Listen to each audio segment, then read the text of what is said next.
بهروز قبادی برادر بهمن قبادی فیلمساز کرد ایرانی در تهران دستگیر شده است. به گفته بهمن قبادی معاون دادستانی تهران به وکیل مدافع بهروز قبادی گفته است اتهام آقای قبادی امنیتی است.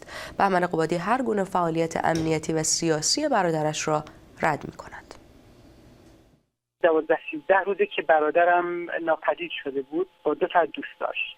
یک شنبه ساعت 3:30 صبح به سمت تهران داشتی میرفتی که 12 روز بعد پرواز داشتی به گرجستان. وکیلی که گرفتیم آقای احمد سعید شیخی در سنندج دنبالش بود. امروز تازه خبردار شدیم که وزارت اطلاعات و از طریق معاون دادستانی شهر سنندج بهشون اطلاع میدن که به خاطر مسائل امنیتیشون بازداشت شده که این یک شوخی بیش نیست. بهروز فیلمساز بود، چند تا فیلم کوتاه ساخته بود.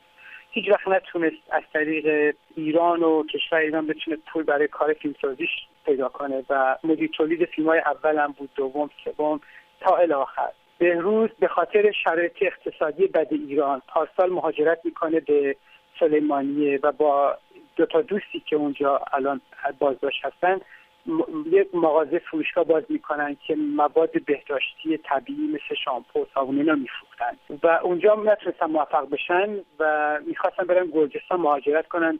گفته بودن که شرایط مهاجرت اونجا آسان‌تر شده، با این مقدار پول میتونی اقامت اونجا رو بگیری و اونجا کار کنی. بهروز ناراحتی قلبی داره به خاطر اینکه چند سال پیش به خاطر ناامنی جاده‌های ایران به خصوص جاده بین سنندج و بانه تصادف میکنه و تمام دو تا پاهاش تمام پلاتینه و نگران برادرم هستیم و نگران دو تا آدم دیگه. دولت جمهوری اسلامی ایران، مسئولان دولت ایران ضامن سلامتی برادر من و دوستاشون باید باشن چون اونها مریضن.